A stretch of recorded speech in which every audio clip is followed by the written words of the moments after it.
I love watching these videos on BookTube that are like the most intimidating books on my TBR, and I thought I could do specifically the most intimidating books that I physically have on my shelf. These are the books that have been staring me down from my bookshelf onto me on my bed for like years now, and I just have no courage to pick up at this point. So I've got 4 different types of piles here of most intimidating books on my physical TBR. Each of them have a different reason for why they are so intimidating to me. The first pile is books that the sheer size of them, page number, density is what freaks me out about them, just the quantity. So with that being said, first book within that category, it's the series that has the Da Vinci Code by Dan Brown in them. I'm not exactly sure what the actual series is called, and they don't want to say it on the front cover. They don't want to tell me. What I do with these books is I pick them up from op shops when I see these editions, like the really big hardbacks, because I think they're really nice. I really like how big they are, and I want to read the whole entire series because I think I would really enjoy them, even though I know they have their issues, I've heard. But I think it is my style because I love puzzles and figuring things out. It's one of my favorite things. So reading about a character doing that would be super fun. Firstly, the reason I haven't read these is because I'm just like leaning against my cheek because they're heavy, is because I can't find the first one in the series in this edition, so I'm just gonna continue to look for them. I'll eventually find it because I don't want to buy them firsthand when there's so many of them in the op shop. And the other reason is they're intimidating is because there's a lot of them and they're big. Next book that is on my TBR that's pretty intimidating is A Light That Never Goes Out, which is a Smiths biography by Tony Fletcher. There you go. This book is about the Smiths. That's one of my favorite alternative rock bands. My mum bought this for me quite a while ago now, but it is 700 pages and it is all non-fiction. I don't read that much non-fiction, especially in an actual book. I prefer to read non-fiction in an audiobook, so this is just intimidating to me because I feel like it's going to take me a while to get through this. I think I'll really enjoy it, I'll learn a lot, and I'll find it interesting, and I want to pick it up soon-ish, especially because I'm posting videos about music and books, and what better way to do that to read books about music? So I want to pick this up. It is intimidating to me. It's been on my TBR for the longest time. Next, I have The Host by Stephanie Meyer. I have read the original Twilight series by Stephanie Meyer and the Bree Turner spin-off book. So I've read a few books by Stephanie Meyer, and I actually didn't hate them when I read them as a teen, so I did pick this up and I had it on my shelf for a really long time. However, once again, this book is over 600 pages. It is a brick, and I do struggle to just pick up bigger books because that's just how we work as humans. Haven't been able to pick this up yet. I also don't really seem to hear super good things about it when people do read it lately, so that sort of puts me off wanting to read it as well.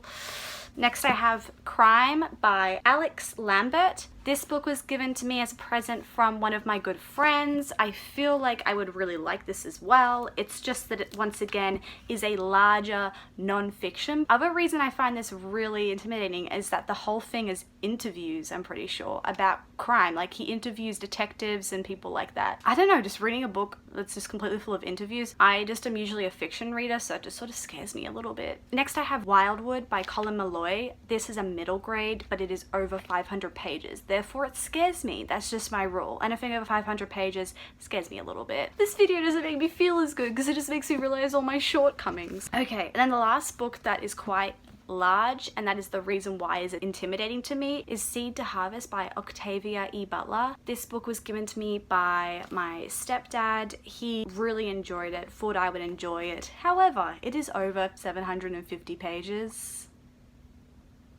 So it's going to take me over a month to read, and I don't like it when books take that long to read, no matter how good it is. I realize now that a lot of these books that are on my intimidating list are books that were given to me by someone. I feel like the reason for that is that usually if I pick up a book myself, it's because I really want to read it, even if it's super long, and so I'll pick it up anyways. But if a book is given to me, which means that I didn't particularly love it enough or wasn't interested enough to pick it up myself, and it's also long, that sort of is just such a deterrent to me. Let's get on to the second pile. The reasons for why this second pile is scary to me is because they are thick but they are also classics. And so with that, you've got a double whammy. So firstly, we've got Dracula by Bram Stoker. This is a really beautiful edition. I actually had the orange penguin edition sitting on my shelf that I bought myself because Frankenstein by Mary Shelley is my favorite book ever. So you think I would really enjoy this as well because it's a gothic horror. And the thing is that this edition looks a lot thicker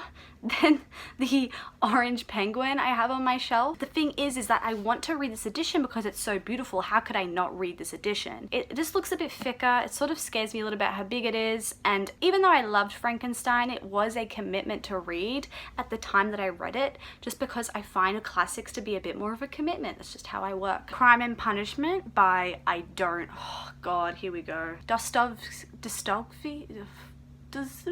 Crime and Punishment by Dostoevsky. This book was given to me by a good friend. It's one of his favorite books of all time. I definitely want to get into this particular author. I think I might actually really enjoy it. I am just scared by the density and the 500 pages. 500 pages scares me, yes. That's why this video is very long. And also it's a classic and Russian literature and all that stuff. I don't know. Everything about it just sort of freaks me out. But you know what? I think I'll like it. Oh, that's why I took it off him. I was like, I think I really will like that. I want to pick it up. You know what? I think I really have to just make time in my TBR for like a big book. Right now it's Mistborn, the high fantasy series by Brandon Sanderson. And once I'm getting through those, I need to make a bit more time for my other big classics, I think. And then the other bigger classic that freaks me out a little bit is Jane Austen, Emma. I have an edition that's over 470 pages, so that scares me a little bit because it is a classic. I know there's a lot of Jane Austen lovers out there, especially on BookTube, and I'm sure that I'll like this when I pick it up. I just find it intimidating. If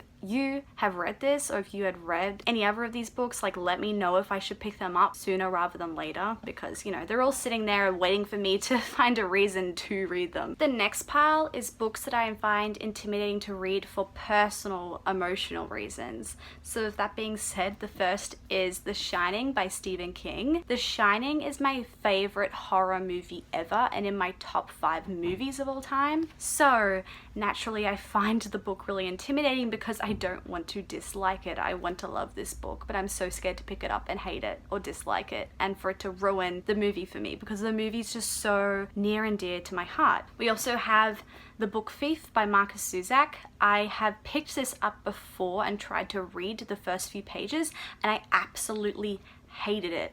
The only thing though is that usually I would just discard this and never pick it up again, but so many people love this. It's pretty much like a modern classic at this point, so I feel like I actually need to give it a proper go. I just don't know if it's for me, so I'm just finding it hard to like figure out if I should actually really try to commit myself to it or not, or if it will be a waste of time. So this is intimidating because I feel like I won't like it, but I want to actually try and read it. Next we have The Communist Manifesto by, why does it have to be 2 authors? I can hardly remember one author. The Communist Manifesto by Karl Marx and Friedrich Engels. This is intimidating because it is a political book. It's just about politics and ideologies. Sometimes I find ideologies to be really interesting, and which is why I want to read this. I especially find communism quite interesting as a concept. The only thing is that sometimes I also find ideologies and philosophies and stuff like that to get a little tedious and boring. It's just like a very fine line. Next I have The Castle by Kafka. I have read Metamorphosis, loved Metamorphosis. Picked this up, tried to start reading it. It just sounded like complete gibberish to me. I didn't really understand what was going on. It just felt super dense, like within 2 seconds of reading it. And I was just like, this is a lot all at once. So I put it down and then I haven't picked it up again. Hence why it's intimidating at this point, because I've just built it up in my head to be this book that's going to be really difficult to read for some reason. Maybe now I could pick it up and I won't have that experience at all. The next book is Dark Places by Gillian Flynn. I have read Sharp Objects by Gillian. I did not have a good time with Sharp Objects. There were certain aspects of Sharp Objects that I really liked, but overall there was just a lot of sharp objects near skin, which I don't like.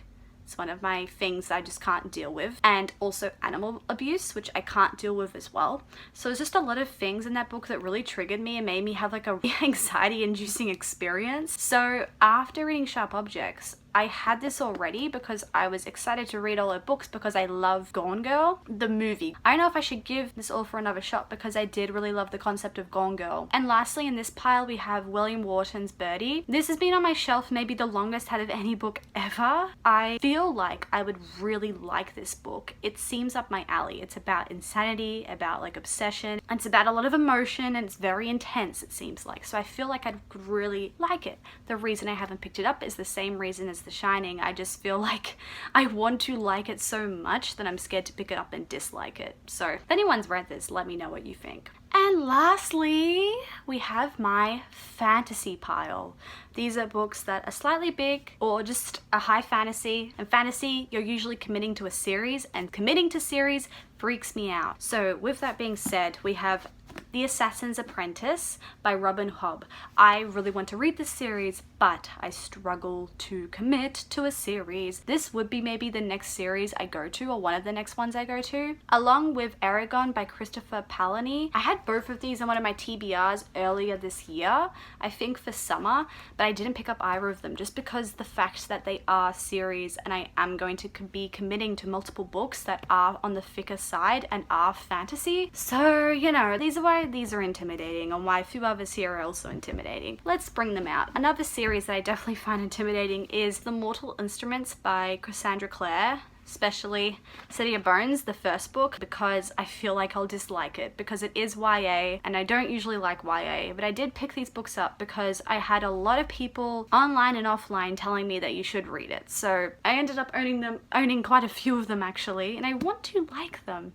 I just feel like I won't. Another book that I find intimidating would be the last book in the Mistborn trilogy by Brandon Sanderson. That's The Hero of Ages. I'm currently nearly done with the second book, really enjoying it. But yes, I still do find this intimidating because this book is over 700 pages. It is high fantasy, but at the same time, there is a silver lining to this book because it is the end of the series at least, and I'll be really proud of myself to finish a series. So I do still find it intimidating due to the page size and it being a fantasy, but you know, it's mostly happy days with this one actually. Let's be positive for a second here. Last book would be Good Omens by Neil Gaiman and Terry Pratchett. So this book is petering on 500 pages, which does freak me out a little bit. It's also fantasy, which freaks me out a little bit. But I do really love Neil Gaiman. I never read Terry Pratchett, but I like Gaiman. So I feel like I'll like it. I did pick this up more recently. This probably intimidates me the least out of every book here, actually, looking at it a bit closer. I think I put this book between Mistborn and Game of Thrones, and for some reason, that might have just been guilty by association. It's just in that patch of like thicker fantasy books, but when you actually look at it, it doesn't actually seem that bad because there's not too much on each page. So I could pick this up more soon than later. I'm feeling like maybe I'll pick this up next month.